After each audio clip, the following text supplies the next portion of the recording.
आप देख रहे हैं दिल्ली तक। मैं हूं आपके साथ अनुराधा तंवर। दिल्ली के मुख्यमंत्री अरविंद केजरीवाल कथित शराब घोटाले मामले में जेल में बंद हैं।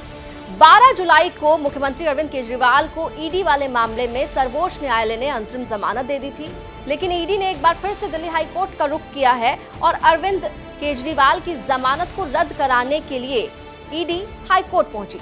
हाईकोर्ट पहुंचने के बाद जस्टिस नीना बंसल कृष्णा ने ईडी से पूछा कि क्या आप अरविंद केजरीवाल को दोबारा से गिरफ्तार करना चाहते हैं? आप करना क्या चाहते हैं? हमें असमंजस हो रहा है, हमें कंफ्यूजन हो रहा है। क्या कुछ कहा सुनवाई के दौरान जस्टिस नीना बंसल कृष्णा ने और ईडी की ओर से अरविंद केजरीवाल के वकील की ओर से क्या कुछ कहा गया, आपको तफसील से बताते हैं। जस्टिस नीना बंसल कृष्णा ने ईडी के वकील से पूछा, अगर मैं आपकी याचिका को अनुमति देती हूं तो आगे क्या होगा? क्या आप उन्हें फिर से गिरफ्तार करेंगे? इस पर ईडी ने कहा कि अब गिरफ्तारी का कोई सवाल ही नहीं है, किसी ने भी उनकी गिरफ्तारी को अवैध नहीं बताया है।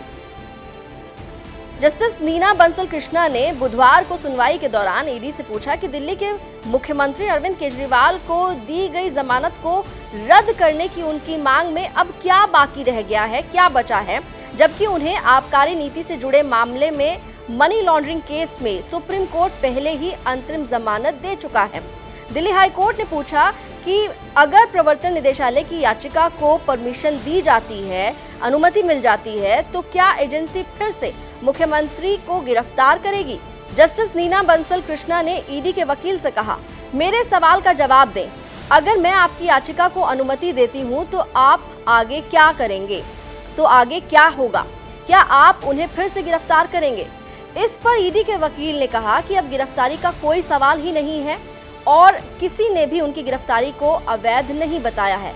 जज ने यह भी कहा कि मामले में दायर आवेदन इतने अच्छे से तैयार किए गए थे कि वो भ्रमित हो गई। हालांकि शुरू में ईडी के वकील ने अदालत से मामले की सुनवाई गुरुवार को करने का आग्रह किया था। उन्होंने बताया था कि एएसजी एसवी राजू जिन्हें मामले में बहस करनी थी वो दूसरे मामले में बिजी हैं। इसके बाद जज ने कहा कि मामले को गुरुवार के लिए सूचीबद्ध करना संभव नहीं है। साथ ही जज ने टिप्पणी की कि ईडी की अब इस मामले में कोई दिलचस्पी नहीं है, अब मामले की सुनवाई 5 सितंबर को होगी। इसके साथ ही आपको ये भी बता देते हैं कि हाईकोर्ट में अरविंद केजरीवाल की ओर से पेश हुए वकील विक्रम चौधरी ने ये कहा कि ये सरासर उत्पीड़न है। आपको बता दें कि अरविंद केजरीवाल को सर्वोच्च न्यायालय से 12 जुलाई को अंतरिम जमानत मिल गई थी ईडी के मामले में और इससे पहले उन्हें राउज एवेन्यू कोर्ट से नियमित जमानत मिल गई थी ईडी के मामले में ही। हालांकि उस नियमित जमानत के आदेश पर ईडी ने हाईकोर्ट का दरवाजा खटखटाया था और हाईकोर्ट से निचली अदालत के फैसले पर स्टे लगवाया था, जो अभी तक कायम है। लेकिन क्योंकि 12 जुलाई को इसके बाद 12 जुलाई को सर्वोच्च न्यायालय से अरविंद केजरीवाल को ईडी मामले में अंतरिम जमानत मिल गई थी, अब दोबारा से ईडी ने हाईकोर्ट का दरवाजा खटखटाया है। हाईकोर्ट में अरविंद केजरीवाल की जमानत रद्द कराने की उनकी मांग को लेकर जो बहस हुई वो हमने आपको बताई। अब इस मामले पर 5 सितंबर को सुनवाई होगी। देखना होगा कि हाईकोर्ट में इस मामले पर अब आगे क्या कुछ होता है। दिल्ली से जुड़ी हुई तमाम खबरों के लिए आप देखते रहिए दिल्ली तक।